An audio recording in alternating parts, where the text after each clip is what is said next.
नमस्कार दोस्तों, OCN network में आपका स्वागत है। मैं हूं ओमकार चौधरी। बात है डॉक्टर मनमोहन सिंह जब प्रधानमंत्री थे तब की। नेता प्रतिपक्ष पद पर थी सुषमा स्वराज। एक के बाद एक घोटाले सामने आ रहे थे। सुषमा स्वराज बड़े शालीन तरीके से प्रहार कर रही थी सरकार पर, मनमोहन सिंह पर। उन्होंने एक शेर सुनाया था, मुझे रहजनों से गिला नहीं, तेरी रहबरी का सवाल है। और मनमोहन सिंह ने भी उसके बाद एक जवाब दिया था कि मेरी खामोशी ही बहुतों की लाज रख रही है, कुछ इस अंदाज में। उनकी मजबूरियां रही होंगी, वो नहीं बोलना चाहते होंगे। जो भ्रष्टाचार हो रहे थे, किसके इशारे पर हो रहे थे, कौन कौन कर रहे थे, जिस तरह के वो प्रधानमंत्री रहे, उस पर अब ज़्यादा टीका टिप्पणी ना करते हुए मैं वो संदर्भ देते हुए आज की जो कांग्रेस की लीडरशिप है, अघोषित रूप से जो पार्टी का इस समय नेतृत्व कर रहे हैं, नीतियां अगर कोई हैं उनको निर्धारित कर रहे हैं, और जिस तरीके से सारे चुनावी अभियानों का संचालन करते हैं, उसको लेकर के बहुत बड़े सवाल खड़े हो रहे हैं। अभी 9 नवंबर को बिहार में दूसरे चरण के मतदान के लिए प्रचार का काम खत्म हुआ, और ठीक 9 नवंबर जो अंतिम दिन था चुनाव प्रचार का, और उस दिन भी जाकर के जिनको बिहार में जनसंपर्क करना चाहिए था, रोड शो करने चाहिए थे या रैली करनी चाहिए थी, जिन जिन क्षेत्रों में कुछ संभावनाएं हैं, तो राहुल गांधी पहुंच गए मध्य प्रदेश के पचमढ़ी।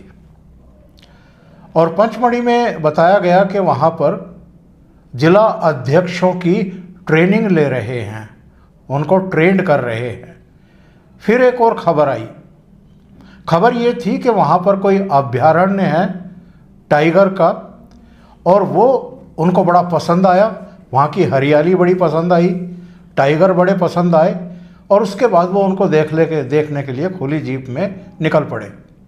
एक और खबर आई, जब वो संबोधित करने के लिए पहुँचे तो 10 मिनट लेट पहुँचे थे।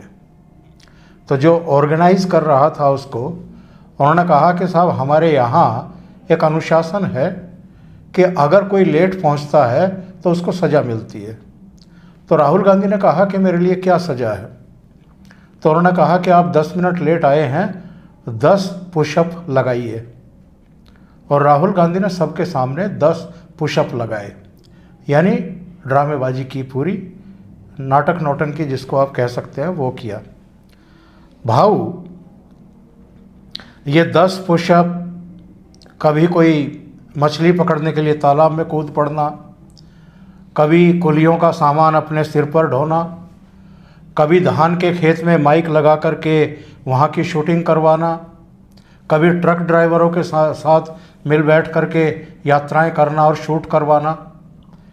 क्या इस तरीके से चुनाव जीते जाते हैं और पार्टी को विनिंग ट्रैक पर डाला जाता है? मुझे एक किस्सा याद आता है, वहाँ इस वही से शुरू करूँगा कि एक कोई शायर था और उसका एक दोस्त था, ऐसा ही ग्रामीण था। और दोनों में चर्चा होती तो ये हमेशा शायरी पर बात करता था और उसको शायरी ज़्यादा पसंद नहीं थी। एक दिन गुस्से में आकर बोला, तू शायरी शायरी बोलता है, क्या होता है शायरी? तो बोलता है, तू महफिल में आके देख, मुशायरा चलता है। तो लेके जाता है और हर शायर अपने अपने तरीके से बोलता है, वाह वाह वाह वाह, अच्छा अच्छा, माशा अल्लाह वगैरह वगैरह। तो एक दिन ये ग्रामीण होता है, वो बोलता है, आज हमारे मेले में भी शायरी होने वाली है। तो वो शायर होता है, उसके साथ चला जाता है। अब नाम पुकारा कि भाई ओमकार चौधरी। ओमकार चौधरी आ गए, तो वो ड्राइवर बिरादरी के होते हैं, तो वो बोलते हैं, डिब्बा डिब्बा, वाह वाह वाह वाह वाह। सब बोलते। तो फिर दूसरा बोलते हैं, कोई भाऊ है एक, वो बोलते डिब्बा डिब्बे पर डिब्बा, बस खलास, और तालियां बज रही है। 8-10 डिब्बे चढ़ गए, बस डिब्बे पर डिब्बा चढ़ रहा है, आगे कुछ नहीं हो रहा है। आखिर में गुस्से में आकर उस शायर ने पूछा, यार ये क्या चल रहा है, शायरी कहाँ है? वो बोला, शायरी गई भाड़ में, बैलेंस देख, एक भी डिब्बा नहीं गिर रहा है। तो इस ढंग का अगर मुशायरा हो सकता है तो राहुल गांधी इस ढंग से राजनीति करके चुनाव जीत सकते हैं ना। क्योंकि चुनाव जब जीतना गया भाड़ में, नौटंकी देख कैसे हो रही है, बिल्कुल ड्रामा हो रही कि नहीं, बिल्कुल एंजॉय कर रहे कि नो। तो इस ढंग से वो समझते हैं कि राजनीति इस ढंग से होगी। तो उन्होंने, राहुल गांधी ने पिछले 10-12 साल में राजनीति पूरी मजाक की चीज़ बना रखी है, और पार्टी के तो लोग मज़ा ले रहे हैं, मज़ा ले रहे हैं ना। अब कुछ चमचे जो होते हैं उनको तो वो नहीं बोल सकते कि ये सब नौटंकी है, उनको तो सराहना करनी पड़ती है, प्रशंसा करनी पड़ती है। प्रशंसा हो रही है और लगातार चुनाव हारे जाए, तो चुनाव हारने से क्या मतलब है, नौटंकी देख कैसी हो रही है। बिल्कुल। तो जब नौटंकी ही करनी है तो मंच कोई भी हो, थिएटर का हो, खुला मंच हो या राजनीति का मंच हो, नाटक चल रहा है। तो हम अगर उससे उनसे एक्सपेक्ट कर रहे हैं तो वो हमारी गलती है। इसलिए गलती है कि हम कांग्रेस पार्टी के कोई सदस्य नहीं है, हमारा भविष्य कांग्रेस पार्टी से जुड़ा हुआ नहीं है। हाँ, लेकिन एक बात है, कांग्रेस अगर आज के तारीख में, आज के माहौल में, कांग्रेस अगर देश की सबसे बड़ी अपोजिशन पार्टी है तो डेमोक्रेसी में सत्ता पक्ष और विपक्ष दोनों की जिम्मेदारी होती है। दो जो व्हील होते हैं उस पर वो गाड़ा खींचा जाता है। तो अगर एक गाड़ा फंसा रहेगा तो डेमोक्रेसी फंसी रहती है, सरकार का काम नहीं अटकेगा, सरकार चलती रहेगी। सरकार को कोई अपोज नहीं कर रहा है तो सरकार अपने तरीके से चलेगा। लेकिन मैं बीजेपी का समर्थक हूँ, फिर भी वो मैं गलत इसलिए मानता हूँ कि अगर इतनी छूट मिल जाए तो हमारी पार्टी की सरकार भी कुछ गलत राह पर चली जा सकती है। इसके लिए एक रिस्पॉन्सिबल, जिम्मेदार अपोजिशन या जिसको विपक्ष बोलते हैं होना चाहिए। अगर विपक्ष जिम्मेदार नहीं रहेगा, और राहुल गांधी खुद बोलते हैं कि मुझे संविधान बचाना है, मुझे लोकतंत्र बचाना है, और दूसरी दम में बोल देते कि वो जब बचाना मेरी जिम्मेदारी नहीं है। बिल्कुल। तो आप ये इंसान अगर किसी के लिए भी जिम्मेदार नहीं है तो वो पार्टी की हालत क्या बनाएगा, आप समझ सकते हो। भाव बात ये है कि 90 से ज़्यादा विधानसभा चुनाव हारना जब से इन्होंने पार्टी की कमान संभाली है, और कुल मिलाकर के, जैसे मैं कहता हूँ अपने शो में, कि 2 राष्ट्रपति के चुनाव हारना, 3 स्पीकर के चुनाव हारना, 3 उपराष्ट्रपति के चुनाव हारना, और इसके बावजूद कोई चैलेंज करने वाला पार्टी में नहीं है। क्योंकि ये कांग्रेस पार्टी को अब ये समझ करके गवर्न कर रहे हैं कि ये इस पार्टी के मालिक हैं, और जो बाकी लोग हैं वो सब इनके कर्मचारी और अधिकारी हैं। तो ऐसे में जो कुछ कांग्रेस पार्टी के साथ हो रहा है, और ये कब्जा बनाए रखने के लिए जिस तरीके से बयानबाजी करते हैं, मतलब खुद की कोई जिम्मेदारी, जवाबदेही नहीं है कि मैं क्या नाटक नौटंकी कर रहा हूँ। जिस समय मुझे पार्टी को मजबूत करने के लिए रहना चाहिए उस समय मैं विदेश में हूँ, जिस समय मुझे सहयोगी दलों से संवाद करना चाहिए उस समय मैं गायब हूँ, जिस समय मुझे जाकर के प्रचार करना चाहिए उस समय दूसरे राज्य में जाकर के मैं पुशअप का ड्रामा कर रहा हूँ। तो क्या पार्टी के भीतर कोई भी अब सवाल खड़े करने वाला बचा नहीं है, या इनको इस बात की समझ ही नहीं है और ये हर चीज़ को एक मनोरंजन में तब्दील कर रहे हैं, या बेवजह का नाटक नौटंकी और पाखंड करते हैं ताकि मीडिया में सुर्खियां बनूं। नहीं देखिए, एक बात है, आपकी भी नातिन है, मेरे भी नातिन है, मेरे बेटी की बेटी है, आपके बेटे की बेटी है, वो अभी वो 3 साल की होगी, ये 5 साल की होगी, तो उसको हम कोई नया खिलौना लेकर देते हैं, महंगा खिलौना होगा, तो उस बच्ची के लिए वो खिलौना है, महंगा या सस्ता है उससे मतलब नहीं है। एक गुब्बारा लाया 10 रुपये का होगा, 25 रुपये का होगा, फूट गया, टूट गया, तो कोई लेकिन अगर 1,000 रुपये का खिलौना, तो हमारा मेहनत का पैसा है, हमको बुरा लगता है बच्चे को। अब उसके हाथ में कौन सा खिलौना देना है या नहीं देना है, ये हमारी जिम्मेदारी बनती है। अगर इनकी माँ या पार्टी के जो बुजुर्ग हैं वो अगर चुपचाप देख रहे हैं तो गलती उनकी है, मैं राहुल गांधी की गलती नहीं मानता। वो उम्र 55 की और दिमाग बचपन का, ये जो कॉम्बिनेशन है उनमें, तो उससे ये बातें हो रही है। उनको फर्क नहीं पड़ता कि पार्टी टूटेगी, क्योंकि उन्होंने बनाई तक नहीं है। एक बात होती है कि जो बनाता है उसको बिगड़ने से, टूटने से दुख होता है, इन्होंने बनाया नहीं है, और टूटेगा उसका मतलब नुकसान होगा, वो उनके दिमाग में नहीं आ रहा है। और इसलिए चुनाव का अगर प्रचार का आखिरी दिन है, आपको उधर होना चाहिए, वो उनके दिमाग में नहीं है, तो वो संभालेंगे। नुकसान होगा तो तुम्हारा होने वाला है, तुम संभालो, मैं रहूँगा तो और नुकसान करूँगा। तो एक तरीके से पार्टी पर मेहरबानी की उन्होंने कि वो आखिरी 2 दिन, अगर बिहार के दूसरे दौर के प्रचार के समय में 2 दिन नहीं रहे, तो एक तरीके से पार्टी के लिए उन्होंने बहुत बड़ा काम किया, क्योंकि रहते तो और बिगाड़ देते। अब मुझे बोलिए कि किसी पार्टी के शिविर में पुशअप्स निकालो, ये क्या मजाक हुआ।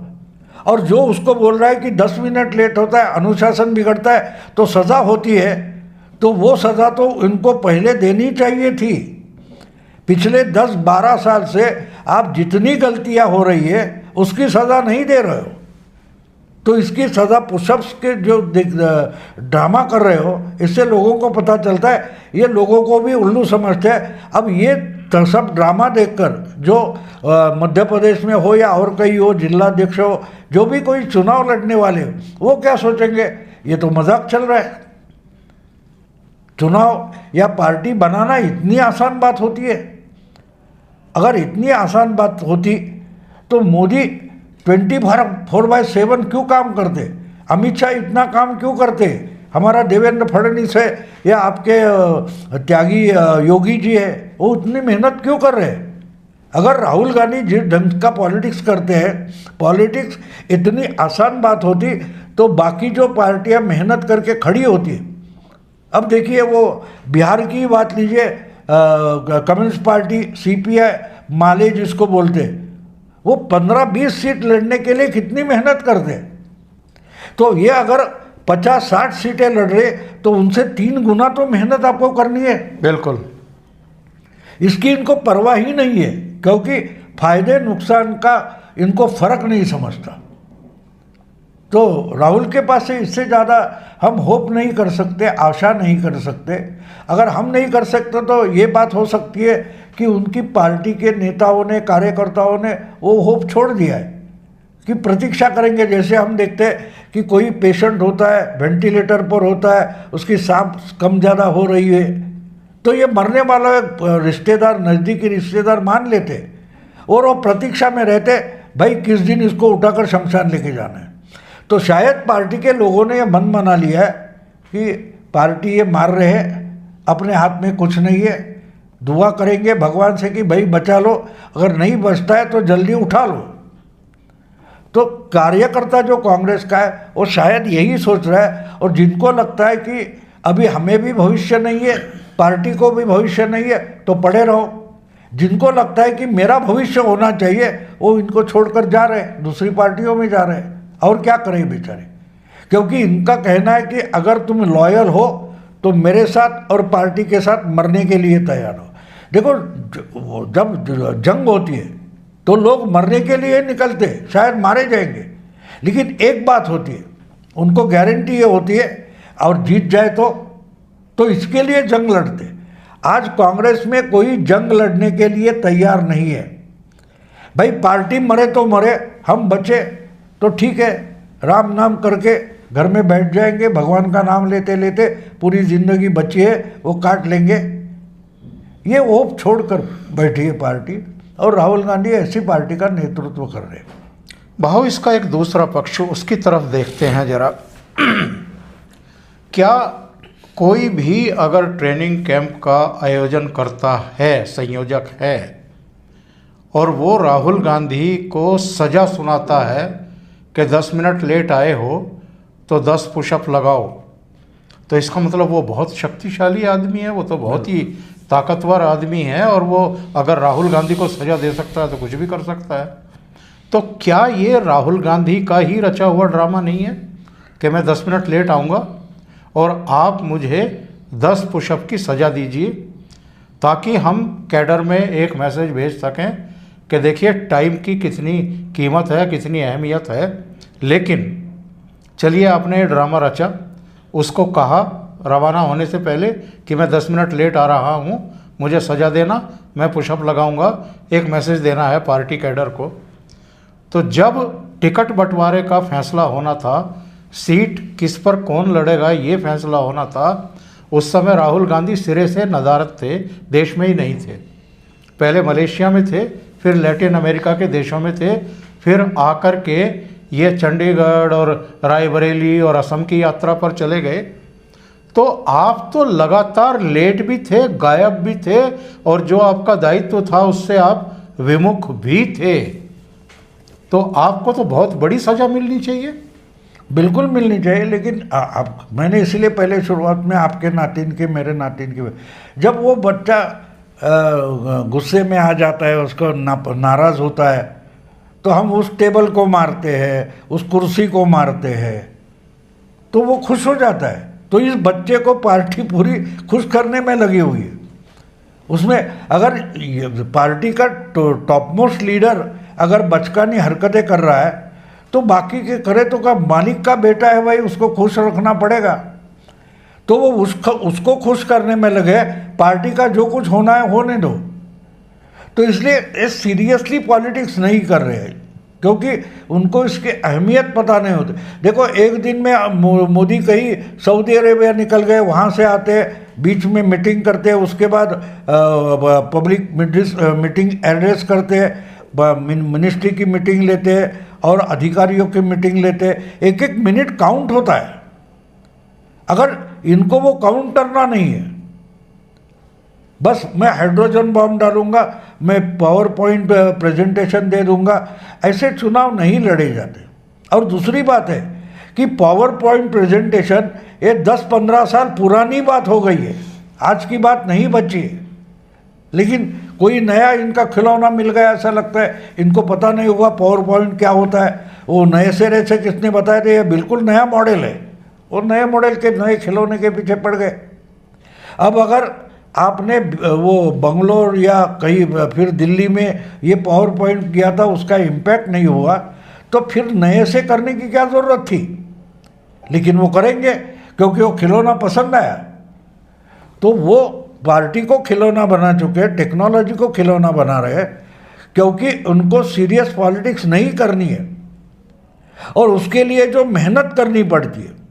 एक बात आपको बता दूं, जितना मैं पॉलिटिक्स का स्टडी करता हूँ, अभ्यास करता हूँ, मैंने एक बात देखी है, बीजेपी हार गई तो भी आत्मपरीक्षण करती है, आत्मचिंतन करती है।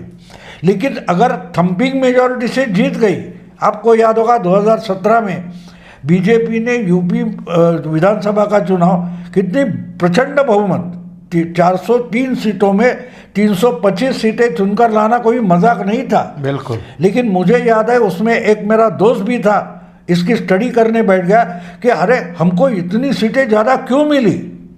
यानी हार गए तो वो चिंतन करते हैं, लेकिन ज़्यादा भी आ गई तो क्या हमारी मेहनत का फल है या कोई लॉटरी लगी है। तो लॉटरी लगी है, इसका मतलब हमारी मेहनत पूरी नहीं थी। तो लॉटरी पर भरोसा नहीं करेंगे, मेहनत पर करेंगे। इसलिए जो सक्सेस मिला है उसका भी बारीकी से अभ्यास करते हैं। अगर इनमें हारने के बाद भी नहीं होता, जीतने की बात ही छोड़ दो, तो किस्मत से कर्नाटक में बीजेपी की गलती थी तो कांग्रेस जीत गई। तो इनको लगा कि हम राहुल गांधी का, मुझे याद है 12 का विधानसभा का चुनाव था यूपी का, यानी योगी जी से पहले जब अखिलेश चीफ मिनिस्टर बना तो राहुल गांधी 6 महीने से लगे थे यूपी में कि फिर से यूपी में सबसे बड़ी पार्टी बनेंगे और वहाँ से दिल्ली का रास्ता खुल जाएगा। तो वो चुनाव का पहले वोटिंग था, उस दरमियान इनके गुरुदेव हुआ करते थे दिग्विजय सिंह। तो दिग्विजय सिंह को पूछा कि अगर कांग्रेस पार्टी जीतती है तो उसका क्रेडिट किसको दोगे? तो बोले ऑफ कोर्स राहुल गांधी को, और हारते हैं तो नहीं फिर हम नालायक हैं। तो ये अगर क्रेडिट का बंटवारा पहले से हो चुका है तो हम घर में बच्चे होते हैं ना, चौथी में हो या 10वीं में हो, उनको बोलते हैं कि भाई अगर 10वीं में 90% 85% लाएगा तो तुझे साइकिल बाइसिकल मिलेगी। हम बोलते हैं ना, लालच दिखाते, अपने बच्चों को दिखाते, क्योंकि उसके सामने हम चैलेंज रखते हैं। वो चैलेंज बाइसिकल के लिए चैलेंज नहीं होता, अगर वो चैलेंज फेस करने की कोशिश करेगा तो आगे चलकर ज़िंदगी में आगे बढ़ेगा। अब इनके सामने चैलेंज ही नहीं रखा है, उल्टा उतना चैलेंज अगर होता है तो आसान किया जाता है, भैया डरो मत, तुम फेल हो जाओगे तो तुम नहीं हम फेल हो गए, और अगर हम पास हो गए तो क्रेडिट तुम्हारा है, तुम भले ना पास हो अपने परीक्षा में लेकिन हमारा क्रेडिट आपका है। तो उसको जिसको बिगाड़ना बोलते हैं वो पूरी तरह से बिगड़ा हुआ बच्चा है।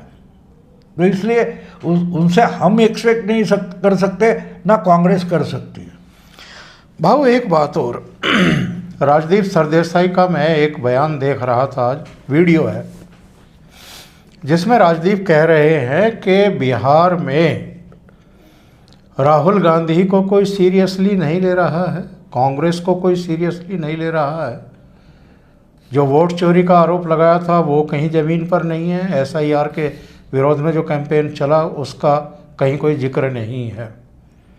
राजदीप सरदेसाई जैसे लोग अगर एक चरण के मतदान के बाद और दूसरे चरण के मतदान से ठीक पहले इस तरह के बयान दे रहे हैं तो इसका मतलब क्या है?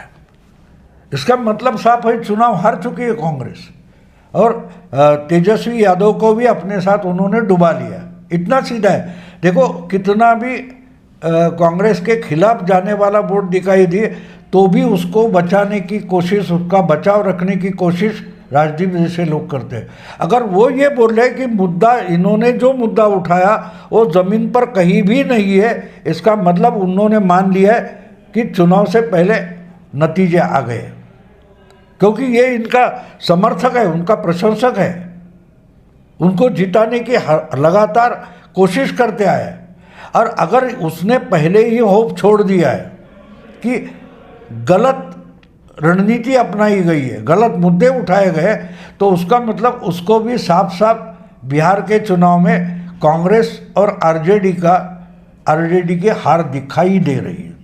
तो बात साफ है, इससे और क्या हम निकाल सकते हैं। लेकिन 14 तारीख को पंडित नेहरू के जन्मदिन पर जो चुनाव नतीजा आने वाला है और उसके बाद जो रुदन हमें विपक्ष की तरफ से दिखाई देगा, इकोसिस्टम में दिखाई देगा, उसमें तो राजदीप सरदेसाई भी फिर अपने प्राइम टाइम में इन्हीं चीज़ों पर चर्चा करते हुए मिलेंगे बेशर्मी के साथ कि राहुल गांधी कह रहे हैं कि देखो फिर वोट चोरी हो गई, मोदी जी ने चुनाव आयोग के साथ मिलकर के फिर वोट चोरी कर ली, हम तो पता नहीं कब से कह रहे थे यही बात, फिर वही हो गया बिहार में भी।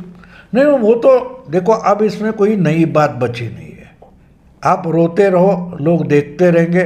लोग अगर राहुल गांधी को सीरियसली नहीं ले रहे, ये अगर राजदीप बोल रहा है तो राजदीप को कौन सीरियसली ले रहा है? आपको वो वीडियो बहुत पब्लिकली मालूम है, अंबानी उसको बोलते हैं कि मैं आपको सीरियसली नहीं ले। यस, तो अंबानी का इंटरव्यू कर रहे हैं, अंबानी की प्रशंसा कर रहे हैं, लेकिन मैं आपकी प्रशंसा सीरियसली नहीं लेता, ये अंबानी बोल रहे हैं, छोटी बात नहीं है।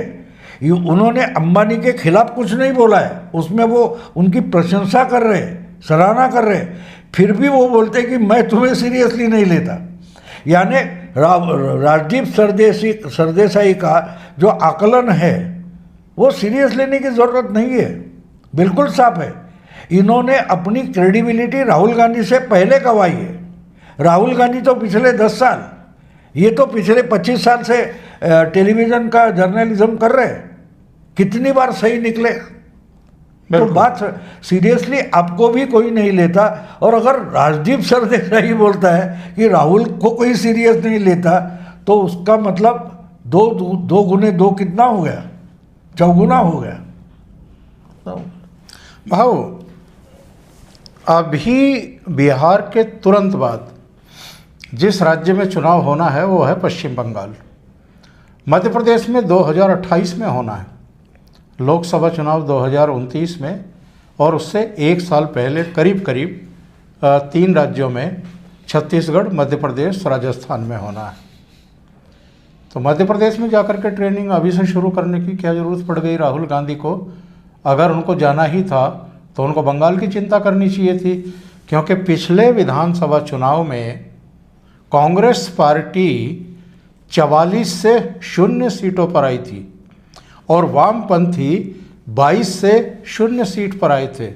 तो उनको बंगाल की चिंता करनी चाहिए कि जहां पार्टी की 44 सीटें घटी थी, या सीधे मध्य प्रदेश पहुंचना चाहिए? नहीं, जहाँ ज़रूरत नहीं वहाँ तो राहुल गांधी जाएंगे ना। अभी ज़रूरत बंगाल की है, लेकिन वो बंगाल नहीं जाएंगे। वो बेचारा अकेला अधीर रंजन चौधरी लड़ रहा है, तो ये जाकर करेंगे भी क्या? उनके पास अगर वहाँ कार्यकर्ता तक नहीं बचा है तो जाकर करेंगे क्या? यहाँ कम से कम ठीक है, मध्य प्रदेश ऐसा राज्य है, छत्तीसगढ़ हो या राजस्थान हो, उधर जाना ही मैं अच्छा मानता हूँ। कम से कम बिहार से पहले वो सब पूरा समय जो है वो अगर मध्य प्रदेश में या छत्तीसगढ़ में लगाते तो अच्छी बात थी, क्योंकि वहाँ बीजेपी और कांग्रेस सीधी लड़ाई है, वहाँ ताकत लगाए, अच्छी बात है। तो फिर बिहार में फालतू का टाइम पास क्यों किया? पिछले 3 महीने से आप बिहार में लगे हो, बिहार को अपने कर्म पर छोड़ दो। लेकिन आपकी ताकत आज भी बची है तो महाराष्ट्र में अच्छी ताकत है, थोड़ी बहुत है, लेकिन है। बिहार, मध्य प्रदेश है, राजस्थान है, छत्तीसगढ़ है, कर्नाटक है, जहाँ आपकी ताकत है उधर लगाओ, वहाँ डटकर खड़े रहो। ये 3 राज्य जहाँ है वहाँ जीत कर आ जाओ तो एक ग्राउंड बन जाता है, उस पर फिर नेशनल लड़ाई लड़ सकते हो, यूपी की लड़ाई लड़ सकते हो। तो गलत है ऐसा मैं नहीं मानता, लेकिन उधर जाकर आप पुशअप करोगे तो उसकी क्या ज़रूरत है? आपका अच्छा संगठन है, क्योंकि ये 3 राज्य ऐसे जो 28 में चुनाव है, वहाँ बात साफ है, आप ही सीरियस अपोजिशन हो, ओनली अपोजिशन हो। दूसरी कोई पार्टी ना मध्य प्रदेश है, छत्तीसगढ़ है या राजस्थान में, तो वहाँ मेहनत करो, कोई गलत नहीं मानता मैं, लेकिन वो जाके सीरियसली करो। आप जिसको ट्रेनिंग देने जा रहे हो उसको ट्रेनिंग क्या देना है आपको पता है? आपने कौन सी ट्रेनिंग ली है कि आप उनका ट्रेनिंग करने जा रहे हो? तो आप उनका फिजिकल ट्रेनिंग करने जा रहे हो। देखो, मुझे अचानक सज़ा मिली, मैं 10 पुशअप कर सकता हूँ, क्या कल तुम 20 मिनट लेट हो जाओगे तो क्या 12-20 पुशअप्स करोगे? ये ट्रेनिंग देने के? पॉलिटिकल पार्टी में ट्रेनिंग क्या करना है, बस वो छोड़कर। मुझे और एक किस्सा याद आता है, हमारे गांव का ऐसा बढ़िया है। वो घर का एक नौकर था, उसको मालिक ने बोल दिया, अरे सुबह जल्दी उठ के तैयार हो जाना, पाट परोड़े गाँव जाना है। तो सुबह उठकर मालिक पूजा बीजा करके नाश्ता वगैरह करके रेडी हो जाता है कि भाई निकलेंगे, तो देखता है तो सोमग्या गायब है, जो घर का नौकर है वो गायब है। वो इधर उधर पूछता है, घर में पूछता है, पत्नी को पूछता है, बोले सुबह से तो दिखाई नहीं दिया। होते होते दोपहर हो जाती है, 12-1 बजने को आते हैं, तो देखते दूर से आते हुए एक इंसान दिखाई दे, तो थोड़ी देर के वक्त सो में आए, तो आते ही मालिक उसको गाली देता है, कहाँ मर गया था तू, तुझे बोला था सुबह जाना है, पाट परोड़े जाना है। वो बोला बिल्कुल, मैं जाके आया। तो बोला क्यों गया था? नहीं मालिक, वो तो आपने नहीं बताया था। तो ये सुबह उठकर मालिक भी तैयार होने के पहले निकल गया, भोर के पहले निकल गया और पाट परोड़े गांव में जाकर वापस आ गया। लेकिन क्यों जाना था? तो बोलता है मालिक आपने बताया नहीं था, मैं तो जाकर आया। तो राहुल गांधी बिल्कुल उस ढंग से सोचते हैं कि भाई मध्य प्रदेश जीतना है, ठीक है मैं मध्य प्रदेश होकर आता हूँ, लेकिन किस लिए जाना है भाई, कभी चुनाव है, वो बाद में आकर पूछता है। बिल्कुल उसी ढंग से उनका काम चलता है। तो सुनने वालों को लगेगा कि मैं मजाक कर रहा हूँ, बिल्कुल मजाक नहीं कर रहा हूँ। आप देखो मेहनत राहुल गांधी बहुत कर रहे हैं, लेकिन गलत जगह कर रहे हैं, गलत जगह। घर में नल लगा हुआ है, पाइप से पानी आता है, वो जाएंगे और कुएं से पानी निकालेंगे, और पानी निकाल कर क्या करना है पता नहीं, आपने बताया नहीं था, मैंने बाल्टी से पानी निकाल दिया और उल्टी कर दिया, बाल्टी खाली हो गई। तो इस ढंग से काम करोगे लेकिन उसका अगर कुछ परिणाम नहीं है, फायदा नहीं है, तो जो काम कर रहे हो कभी तो सोचो कि मैं जो कर रहा हूँ क्या उससे पार्टी को या मुझे पर्सनली कोई फायदा है या नहीं। अब ये करने के लिए सोचना पड़ता है, सोचने के लिए दिमाग चाहिए, दिमाग चालू होना चाहिए। अब इनके दिमाग की घंटी बजती नहीं तो क्या करें। भाऊ, पिछले कुछ दिनों से फिर से इन्होंने प्रिय युवाओं और जैन जी ये लिखना शुरू किया है। क्या है इनके दिमाग में, चाहते क्या हैं, और क्या इनको पता नहीं है। ये जैन जी शब्द नेपाल से आया है। नेपाल से पहले 2 और देशों में तख्ता पलट हुए थे, बांग्लादेश और श्रीलंका में, वहाँ ये शब्द नहीं था। अभी नया नया नेपाल से आया है और तब से राहुल गांधी इसको पकड़े बैठे हैं। चाहते क्या हैं, और क्या इनको पता है कि नेपाल में प्रॉब्लम क्या थी और यहाँ वो प्रॉब्लम नहीं है। नहीं, मालूम तो सब है, लेकिन क्या होता है देखो, जुआरी होता है ना, वो जुआरी की एक बात हमेशा होती है कि वो अपने तरीके से किस्मत आजमाने की कोशिश करता है। तो अगर मैं कुछ नहीं कर पा रहा हूँ तो कोई चमत्कार हो जाए, मेरे लिए जेनजी काम करे, मेरे लिए मैं नहीं काम कर रहा हूँ, मेरे लिए पार्टी नहीं काम कर रही है, पार्टी कर रही है तो मैं काम बिगाड़ रहा हूँ, तो उसे क्या निकलेगा। तो उनके सोचने का अंदाज ये हो गया है कि भाई कुछ भी करके चमत्कार हो जाए, तो जेनजी वो करेगी और मैं आराम से मोदी को हराने का क्रेडिट उठाऊंगा और प्राइम मिनिस्टर बन जाऊंगा। तो वो he is hopping against hope, जैसे अंग्रेजी में बोला जाता है, कि आशा तो नहीं बची है लेकिन कुछ हो जाए। ये खुद को झुठला रहे, खुद को ही फंसा रहे कि भाई कुछ तो कुछ हो जाएगा और निकल आएंगे, इससे ज़्यादा कुछ नहीं है। अब जेनजी वहाँ क्यों हुआ इनको पता नहीं है। जेनजी का मतलब आप जैसे लोगों के खिलाफ जो कुछ नेपाल में हुआ वो वहाँ के जो राहुल गांधी जैसे लोग थे उनके खिलाफ हुआ है। बिल्कुल, सत्ता में बैठे थे इसलिए हुआ है। वो उस 10 साल पहले तो 10-12 साल पहले हमारे यहाँ हुआ था ना, जन लोकपाल आंदोलन क्या था, जेनजी था। उसके बाद ही आप बेकार हो पड़े हो। तो इनको दिमाग इतना नहीं है कि मेरा ही जो बलि चढ़ गया है वो जेनजी से चढ़ गया है, इसका भी पता नहीं। अब दूसरी बात है कि यहाँ अगर जेनजी होना है तो जेनजी होने के लिए जो माहौल होना चाहिए वो माहौल यहाँ नहीं है, माहौल यहाँ नहीं है ना, तो करेंगे तो। अब आप सोचोगे कि बारिश में मुझे पूरी खुली धूप में जाना है, तो कैसे धूप आएगी, क्योंकि बादल तो छाए हुए हैं। अब उसमें आप धूप में घूमने को जाना है ये होप करोगे तो वो गलत होता है। माहौल होना चाहिए, ये माहौल नहीं है, लेकिन वो शब्द उनको पसंद आया है और अगर ये शब्द का इस्तेमाल करूँगा तो खबरें बनेगी, इसलिए उस शब्द का इस्तेमाल कर रहे, इससे ज़्यादा कुछ नहीं है। दूसरे चरण का मतदान 11 नवंबर को है, यानी एक दिन बाद है, और 14 नवंबर को बिहार का नतीजा आना है।